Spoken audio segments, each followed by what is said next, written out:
former Representative Pete Hoekstra.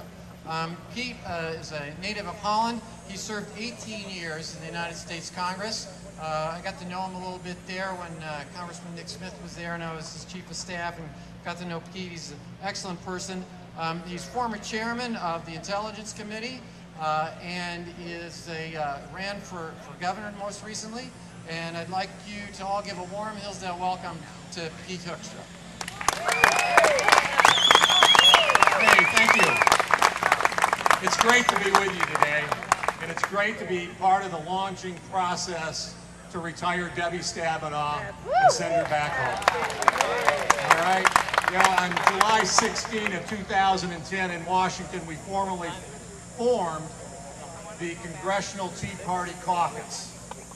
That's how long it took Washington to figure out what was going on in the country. You know, the Tea Party has roots that go way back. In 1992, you know, I looked at Washington, I said, you know, I really don't like what's going on. I don't have any experience in politics. I know that my congressman is the chairman of the National Republican Campaign Committee. The first Tea Party movement. Election night, $40,000 later, we beat one of the most powerful Republicans in Congress because he wasn't doing the job. In 1995, we have a new majority. John Kasich is chairman of the Budget Committee. John and others, we lead the effort to reform welfare, to cut spending, to balance the budget. We balanced the budget for 4 years. In 2001, yeah, we had a Republican president, but he proposed bad legislation. Rather than getting rid of the Department of Education, what did he say? We're going to expand it with No Child Left Behind.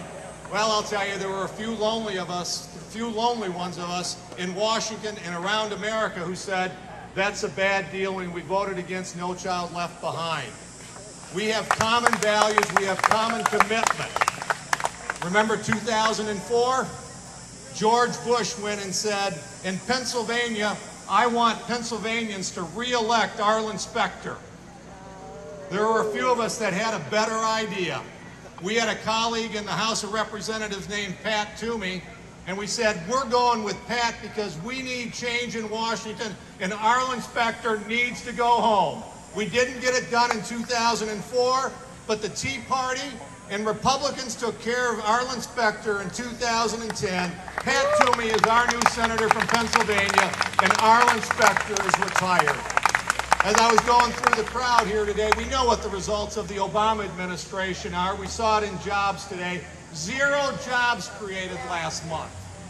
It's because of the policies on spending, on deficit, and government intrusion, but he's also got a terrible foreign policy. Someone reminded me here and said, Pete, don't forget, you came to Standish, Michigan a couple of years ago. You made sure that when President Obama wanted to move the folks from Gitmo and give them the rights of American citizens, you stood with the people of Standish in Michigan and you said, that ain't going to happen. These guys are terrorists. They're going to stay in Gitmo. They're not going to come here, and they're not going to come in our courts. That's the kind of things that we need to stand for and what we got to continue to fight for in Washington.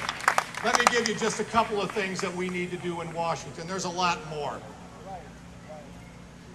We do need to get rid of No Child Left Behind. Education needs to be run by parents, by local administrators, and by the state. The federal government ought to get out of K-12 education.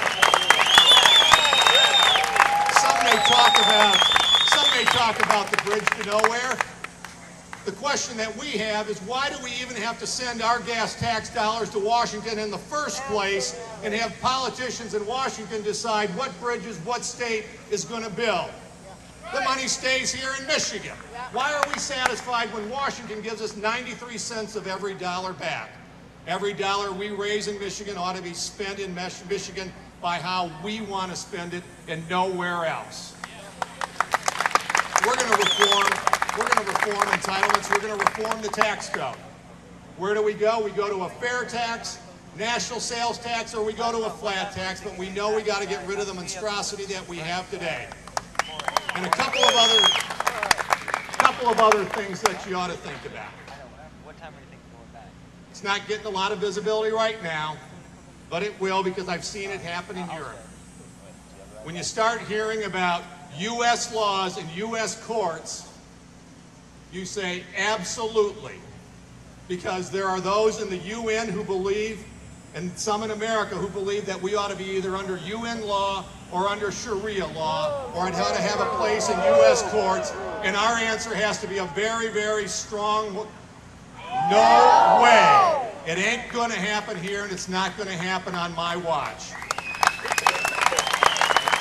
And I can tell you that I was proud that I was able to work with Michael Ferris, the Legal Home School Defense Fund, and when there were those who said maybe we ought to have government more intrusive in the family in terms of telling parents how to raise kids, we said no. We worked together. We wrote the Parental Rights Amendment that says parents have the responsibility and the right to raise their kids. It makes common sense, right? Why, Pete, why would you do that? I'm doing that because I want to protect parental rights, because there are those who want to take those rights away from you. It needs to be done. Just like in the 60s when someone would have said we need to do an amendment to protect the unborn, people would have said, why do we need to do that? Everybody knows that that's a human life. Some sat on the sidelines, and look what we have today. We have a culture of abortion. That's why we need to take the lead on these kinds of issues. Finally, let me just say, as the Tea Party is under attack, all I can say is, man, am I glad you're out there. We've got common values, common commitments, and a common passion for the United States of America. You're not the problem in America. You're the solution. You've got... The reason the left is going crazy is because you're making a difference. You've got their attention. You showed them what you could do in 2010. I was talking to one of my friends in the Tea Party from northern Michigan on Thursday, and I hope that you all share the same sentiment that she had. I endorse it. For those who wonder where the Tea Party is and where it's going to the White House, it's going to the Senate, and the reason it's going to happen is because America, you ain't seen nothing yet. Thank you very much for everything you do. Thank you for the work. Keep going for the next 16 months. And when you elect a new president, a new Senate, and bring the majority back to the House, hold us accountable. Keep watching after the election to make sure we get done what you need and what you want to get done. Thank you very much.